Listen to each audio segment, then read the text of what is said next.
ಓಂ ಶಾಂತಿ ಮಿತ್ರರ ಅಭಿಮಾನಿಗಳೇ, ಗುರುಮಕ್ಕಳೇ, ವೀಕ್ಷಕರೇ, ನಿಮ್ಮೆಲ್ಲರಿಗೂ ಒಳ್ಳೆಯದಾಗಲಿ. ಶ್ರೀ ಧರ್ಮಸ್ಥಳ ಧರ್ಮರಕ್ಷಣೆ ಭಾಗ 4 ಇದು. ಈಗಾಗಲೇ ಭಾಗ 1, 2, 3 ವಿಡಿಯೋ ಮಾಡಿ ಅಪ್ಲೋಡ್ ಮಾಡಿದ್ದೀನಿ, ಶೇರ್ ಮಾಡಿದ್ದೀನಿ ಇದೇ ಯೂಟ್ಯೂಬ್ ಚಾನಲಲ್ಲಿ. ನೋಡಿಲ್ಲ ಅಂದರೆ ನೀವು ನೋಡಿ. ಧರ್ಮಸ್ಥಳದಲ್ಲಿ ನಾನು ಚಿಕ್ಕ ಹುಡುಗ ಏನೋ ಒಂದು 8th ಸ್ಟ್ಯಾಂಡ್ 7th ಸ್ಟ್ಯಾಂಡ್ ಇರ್ಬೋದು, ಅಥವಾ 9th ಇರ್ಬೋದು. ಆ ಟೈಮಲ್ಲಿ ಕೆಲವು ಪೇಪರ್ಗಳು ಪ್ರಿಂಟಿಂಗ್ ಪ್ರೆಸ್ಸಲ್ಲಿ ಪ್ರಿಂಟ್ ಮಾಡಿಸಿ ಒಂದೊಂದು ಪೇಜ್, ನೀವು ಪಾಂಪ್ಲೆಂಟ್ ಅಂತೀರಲ್ಲ, ಪೋಸ್ಟರ್ಗಳು ಎಲ್ಲರಿಗೂ ಹಂಚೋರು ಅದನ್ನು, ಪತ್ರಿಕೆಗಳನ್ನು. ಆ ಪತ್ರಿಕೆಯಲ್ಲಿ ಏನು ಬರೆದಿತ್ತಪ್ಪ ಅಂದರೆ, ಧರ್ಮಸ್ಥಳದಲ್ಲಿ ಒಂದು ದೊಡ್ಡ ಸರ್ಪ ಬಂದಂತೆ, ಅಲ್ಲಿ ಪೂಜೆ ಮಾಡೋರೆಲ್ಲ ಗಾಬರಿ ಆದ್ರಂತೆ, ಬ್ರಾಹ್ಮಣರು ಎಲ್ಲ ಆಚೆ ಓಡೋಗ್ಬಿಟ್ರಂತೆ. ಆಮೇಲೆ ಒಬ್ಬ ಇದ್ನಂತೆ.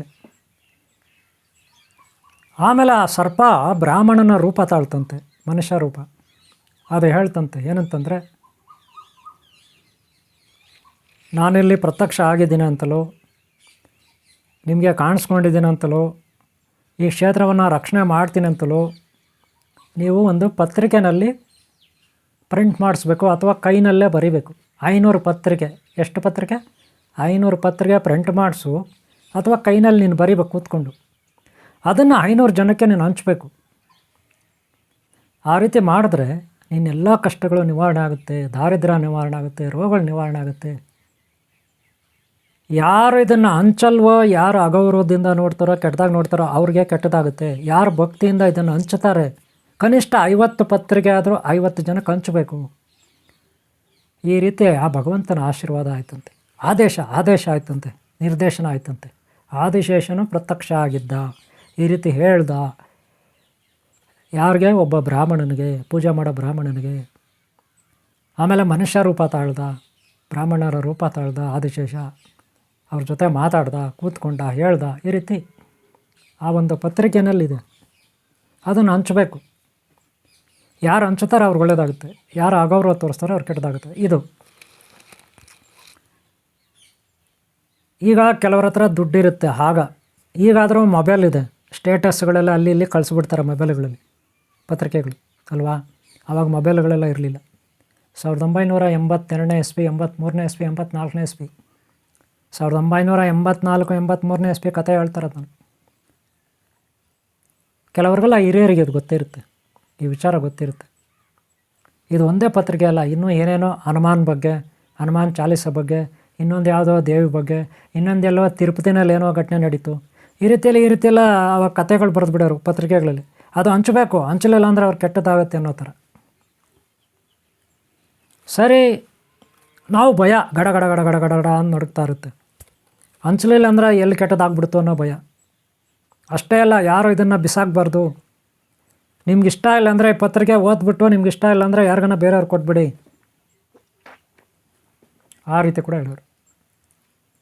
ಭಾಳ ಭಯ ನಮಗೆ ಅವಾಗ. ನಾವು ನೀಟಾಗಿ ತೊಗೊಂಡೋಗೋದು ಮನೇಲಿ ಇಡ್ತಾಯಿದ್ವಿ, ಫೋಟೋಗಳ ಹತ್ರ, ಅಥವಾ ಬೇರೆಯವ್ರು ಕೊಡಿ. ಈ ರೀತಿ ಅಲ್ಲಿ ಕೆಲವ್ರಿಗೆ ಪತ್ರಿಕೆ ಪ್ರಿಂಟ್ ಮಾಡ್ಸೋಕ್ಕಾಗ್ತಿತ್ತು, ಕೆಲವ್ರಿಗೆ ಆಗ್ತಾಯಿರಲಿಲ್ಲ. ಕೆಲವರಿಗೆ ಬರೆದು ಕೊಡ್ಲಿಕ್ಕೆ ಆಗ್ತಿತ್ತು, ಕೆಲವ್ರಿಗೆ ಆಗ್ತಾಯಿರಲಿಲ್ಲ. ಅದು ಬೇರೆ ವಿಚಾರ, ಅವ್ರವ್ರ ಪರ್ಸ್ನಲ್, ಅವ್ರವ್ರ ಶಕ್ತಿ ಸಾಮರ್ಥ್ಯ. ಏನಾಗಲಿ, ಭಕ್ತಿ ಧರ್ಮಸ್ಥಳ ಆ ಆದಿಶೇಷ ದೇವಸ್ಥಾನದಲ್ಲಿ ಒಬ್ಬ ಅರ್ಚಕರಿಗೆ ಕಾಣಿಸ್ಕೊಂಡ ಅಂತ ಅಲ್ವಾ. ಇದು ಮೂಢನಂಬಿಕೆ ಅಂತಿರೋ, ಮೌಢ್ಯ ನಂಬಿಕೆ ಅಂತಿರೋ, ಬರೀ ಇದೊಂದು ಡ್ರಾಮಾ ಅಂತಿರೋ, ಯಾರೋ ಬರೆದ ಕತೆ ಅಂತಿರೋ, ಅದು ಅವ್ರವ್ರಿಗೆ ಕಲ್ಪನೆಗೆ, ಅವ್ರವ್ರ ಶಕ್ತಿ ಸಾಮರ್ಥ್ಯ ಜ್ಞಾನಕ್ಕೆ ಬಿಟ್ಟಿದ್ದು. ಓಕೆ, ನಾನು ಇಲ್ಲಿ ವಿಚಾರ ಇದು ಹೇಳೋಕ್ಕೆ ಬಂದಿಲ್ಲ. ನಾನು ಇಲ್ಲಿ ಹೇಳೋಕ್ಕೆ ಬಂದಿರೋದು ಏನಪ್ಪ ಅಂದರೆ, ಅಣ್ಣಪ್ಪ ಸ್ವಾಮಿ ಬೇರೆ ಅಲ್ಲ, ಆದಿಶೇಷ ಬೇರೆ ಅಲ್ಲ. ಕೊರಗಜ್ಜ ಬೇರೆ ಅಲ್ಲ, ಆದಿಶೇಷ ಬೇರೆ ಅಲ್ಲ. ಹಾಗೆ ಪಂಜುರ್ಲಿ ಬೇರೆ ಅಲ್ಲ. ಇನ್ನೂ ಅನೇಕ ಪಂಜುರ್ಲಿಗಳು. ಆದಿಶೇಷ ಬೇರೆ ಅಲ್ಲ. ಗೊತ್ತಾಯ್ತಿಲ್ಲ. ಅದಕ್ಕೆ ಅಷ್ಟನಾಗಗಳು ಇವತ್ತಿನ ಪರಿಸ್ಥಿತಿ, ಧರ್ಮಸ್ಥಳದ ಇವತ್ತಿನ ಪರಿಸ್ಥಿತಿಗೆ ರಕ್ಷಣೆ ಬೇಕು. ಅದನ್ನು ಮಾಡೋರು ಯಾರು? ಅಷ್ಟನಾಗ ಆದಿಶೇಷನ ಸಹೋದರರು ಅಂತ ತಿಳ್ಕೊಳ್ಳಿ. ಅನಂತ ಅನಂತ ಪದ್ಮನಾಭ ಸ್ವಾಮಿ ಇದಾನಲ್ಲ ಆದಿಶೇಷ, ಆತನ ಸಹೋದರರು ಅಷ್ಟನಾಗಗಳು. ಈ ಅಷ್ಟನಾಗಗಳು ಅಂದರೆ 8 ನಾಗಗಳು. ಆ 8 ನಾಗಗಳು ಕೆಳಗಡೆ 100 ಸಾವಿರಾರು ಇರ್ತವೆ, ಲಕ್ಷಾಂತರ ಇರ್ತವೆ. ಮೈನ್ ಓಂ ಶ್ರೀ ಆದಿಶೇಷ ಶಕ್ತಿ ಪರಬ್ರಹ್ಮ, ಓಂ ನಮಃ ಶಿವಾಯ ಆದಿಶೇಷ ಶಕ್ತಿ ಪರಬ್ರಹ್ಮ, ಅವನೇ ಶ್ರೀಮನ್ನಾರಾಯಣ, ಅವನೇ ಅನಂತ ಪದ್ಮನಾಭ ಸ್ವಾಮಿ. ಈಗ ನಾಗಕುಲ, ಕಶ್ಯಪ ಮಹರ್ಷಿ ಋಷಿಮುನಿಗಳಲ್ಲಿ ಮಹಾನ್ ಜ್ಞಾನಿ ತಪಸ್ವಿ ಯೋಗಿ ಕಶ್ಯಪ ಮಹರ್ಷಿ. ಆತನ ಪತ್ನಿಯರಲ್ಲಿ, ಅನೇಕ ಪತ್ನಿಯರಲ್ಲಿ ಯುನುತ, ಅದಿತಿ, ಕದ್ರು. ಅದಿತಿಯ ಮಕ್ಕಳು ಸೂರ್ಯ ಭಗವಾನ, ದೇವತೆಗಳು ಇತ್ಯಾದಿ.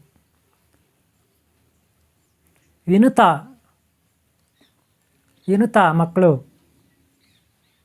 ಗರುಡದೇವ ಹಾಗೂ ಅರುಣ. ಸೂರ್ಯ ಭಗವಾನ್ ಸಾರ್ತಿರ್ತಾರಲ್ಲ ಅರುಣ, ಅವರು. ಆಮೇಲೆ ಗರುಡದೇವ ಯಾರ ಮಕ್ಕಳು? ವಿನುತ ಮಕ್ಕಳು. ಕದ್ರುವಿನ ಮಕ್ಕಳು ನಾಗಜಾತಿ, ನಾಗಕುಲ.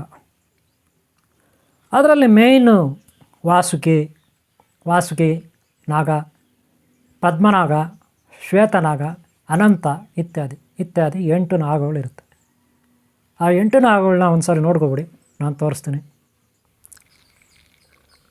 ಮೊದಲನೇದಾಗಿ ಶೇಷನಾಗ ಅಥವಾ ಮಹಾಪದ್ಮ, ಶ್ರೀಮನ್ ಅನಂತ ಪದ್ಮಾವತಿ ಅನಂತಲಕ್ಷ್ಮಿ ಓಂ ಶ್ರೀ ಅನಂತ ಪದ್ಮನಾಭ ಸ್ವಾಮಿ ಅವರ ಸಾನ್ನಿಧ್ಯದಲ್ಲಿರುವ ಶೇಷನಾಗ.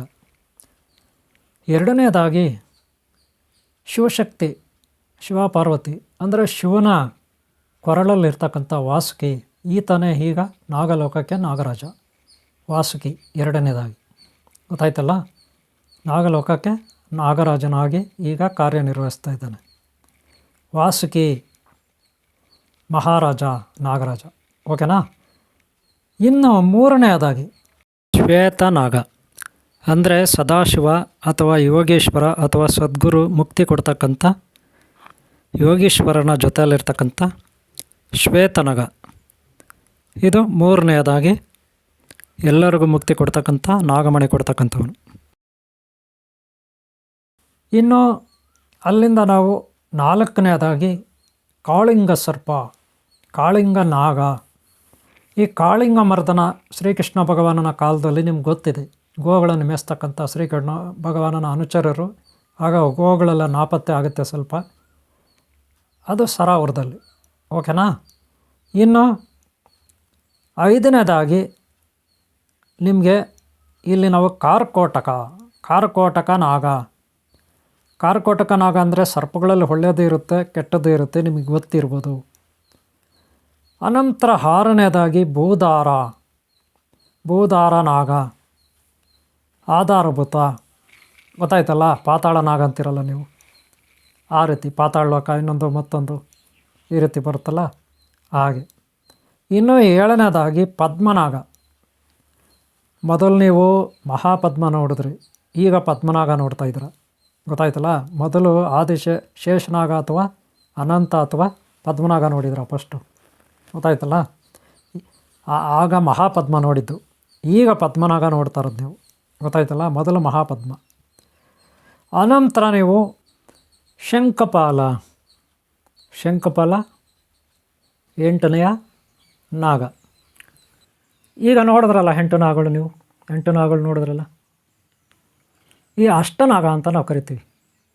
ಈ ಅಷ್ಟನಾಗಗಳಲ್ಲಿ ಅನಂತ ಪದ್ಮನಾಭ ಮೈನ್, ವಾಸುಕಿ. ಇವತ್ತು ಪ್ರತಿ ಯುಗಕ್ಕೂ ಒಬ್ಬೊಬ್ಬ ರಾಜ ಇರ್ತಾನೆ ನಾಗಲೋಕಕ್ಕೆ.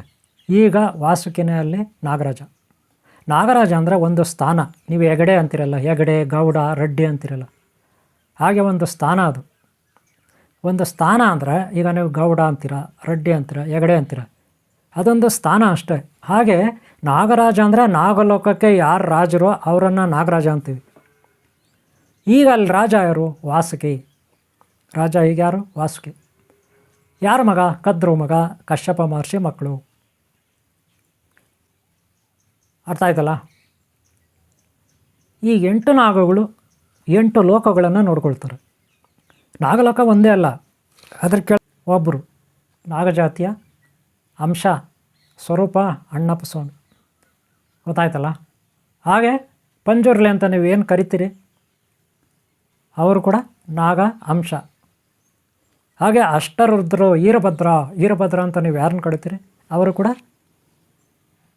ನಾಗರಾಜ ಅಂದರೆ ಆದಿಶೇಷ ಅನಂತ, ಗೊತ್ತಾಯ್ತಲ್ಲ. ಹಾಗೆ ಅಷ್ಟ ಭೈರವ್ ಅಂತಿರಲ್ಲ ಅವರು ಕೂಡ ನಾಗಾಂಶ. ಶಿವನ ಕೊರಳಲ್ಲಿ ಇರುವ ಶ್ರೀಮನ್ನಾರಾಯಣನ ಹಾಸಿಗೆ ಆಗಿರುವ, ಹಾಗೆ ಜಗನ್ಮಾತೆಯರ ಹಿಂದೆ ಹೆಡೆ ಎತ್ಕೊಂಡು ನಿಂತಿರುವ, ಹಾಗೆ ಬುದ್ಧನ ಮೇಲೂ ಹೆಡೆ ಎತ್ಕೊಂಡು ನಿಂತಿರುವ ಈ ಎಲ್ಲ ನಾಗಜಾತಿ ಅನಂತ ಪದ್ಮನು ಅವನ ಅಂಶನೇ ಇವತ್ತು ಎಷ್ಟೋ ಅವತಾರಗಳು. ಲಕ್ಷ್ಮಣದೇವ, ಶ್ರೀರಾಮಚಂದ್ರ ಪ್ರಭು ತಮ್ಮ ಲಕ್ಷ್ಮಣದೇವ ನಾಗರಾಜ, ಪತಂಜಲಿ ಮಹರ್ಷಿ ನಾಗರಾಜ, ಸುಬ್ರಹ್ಮಣ್ಯ ಆಮೇಲೆ ನಾಗರಾಜನಾಗಿ ಪರಿವರ್ತನೆ ಆದ ಅಲ್ವಾ, ಬಲರಾಮಾಯರು ನಾಗರಾಜ. ಹೀಗೆ ಸಾಕಷ್ಟು ಅವತಾರಗಳು ಆ ಭಗವಂತ ಅನಂತ ಪದ್ಮನಾಭ ಸ್ವಾಮಿದು, ಆದಿಶೇಷ ಶಕ್ತಿ ನಾಗರಾಜ ಸ್ವಾಮಿದು ಸಾಕಷ್ಟು ಅವತಾರಗಳಿದೆ. ಈತ ಊರನ್ನು ಕಾಯ್ತಾನೆ, ದೇಶನ ಕಾಯ್ತಾನೆ, ರಾಜ್ಯನ ಕಾಯ್ತಾನೆ, ಕ್ಷೇತ್ರಗಳನ್ನು ಕಾಯ್ತಾನೆ. ಶ್ರೀ ಧರ್ಮಸ್ಥಳ ಕ್ಷೇತ್ರ, ಅಲ್ಲಿ ಧರ್ಮ ಸಂಸ್ಥಾಪನೆ ಆಗಬೇಕು. ಶ್ರೀಕೃಷ್ಣ ಭಗವಾನ್ ಹೇಳಿದ್ದಾನೆ, ಯಾವತ್ತು ಅಧರ್ಮ ಪಾತಾಳ ಕುಸಿಯುತ್ತೆ, ಯಾವತ್ತು ಸಾಧು ಸಂತರ ಮೇಲೆ ಅಧರ್ಮಿಗಳು ದಾಳಿ ಮಾಡ್ತಾರೆ, ಆವತ್ತು ನಾನು ಉದ್ಭವ ಆಗ್ತೀನಿ ಕಲ್ಕಿಯಾಗಿ. ಕಲ್ಕಿ ಬೇರೆ ಅಲ್ಲ, ಆದಿಶೇಷನೇ ಕಲ್ಕಿ. ಆದಿಶೇಷನೇ ಶ್ರೀಮನ್ನಾತ್ರಗಳು, ದುಷ್ಟರು, ಪಾಪಿಗಳು, ಉಪ್ಪು ತಿಂದವರೇ ನೀರು ಕುಡದೆ ಕುಡಿತಾರೆ. ಅವ್ರು ಯಾರು ಅಂತ ಕ್ಲಾರಿಟಿ ಇಲ್ಲ. ಓಕೆ ಅವರೇ, ನಿಮ್ಗೆ ಒಳ್ಳೆಯದಾಗಲಿ, ಎಲ್ಲರಿಗೂ ಒಳ್ಳೆಯದಾಗಲಿ. ಖಂಡಿತ ಧರ್ಮ ರಕ್ಷಣೆ ಆಗುತ್ತೆ. ನೀವೆಲ್ಲ ಧರ್ಮ ಸೇವೆ ಮಾಡಿ, ಧರ್ಮ ಸೇವೆ ಮಾಡೋರಿಗೆ ಸಹಾಯ ಮಾಡಿ ಇರುತ್ತೆ. ಹಾಗೆ ಪಂಜುರ್ಲಿ ಅಣ್ಣಪ್ಪ ಸ್ವಾಮಿ ಇರ್ತಾರೆ, ಅವ್ರದ್ದು ನೋಡೋಣ ನೆಕ್ಸ್ಟ್ ಪಾರ್ಟಲ್ಲಿ. ಇಲ್ಲಿಗೆ ಮುಗಿಸ್ತಾ ಇದ್ದೀನಿ. ಅಷ್ಟನಾಗ ಆದಿಶೇಷನ್ದು ಇಲ್ಲಿಗೆ ಮುಗಿಸ್ತಾ ಇದ್ದೀನಿ. ಎಲ್ಲರಿಗೂ ಒಳ್ಳೆಯದಾಗಲಿ, ನಿಮ್ಗೆ ಒಳ್ಳೆಯದಾಗಲಿ, ಎಲ್ಲರಿಗೂ ಒಳ್ಳೆಯದಾಗಲಿ. ಈ ವಿಡಿಯೋ ಎಷ್ಟಾದರೆ ಒಂದು ಲೈಕ್ ಮಾಡಿ. ಹಾಗೆ ಹಿಂದಿನ ವಿಡಿಯೋ ನೋಡಿ, ಮುಂದಿನ ವಿಡಿಯೋ ನೋಡಿ. ಓಕೆ. ಓಂ ಶಾಂತಿ, ಓಂ ಶಾಂತಿ, ಓಂ ಶಾಂತಿ.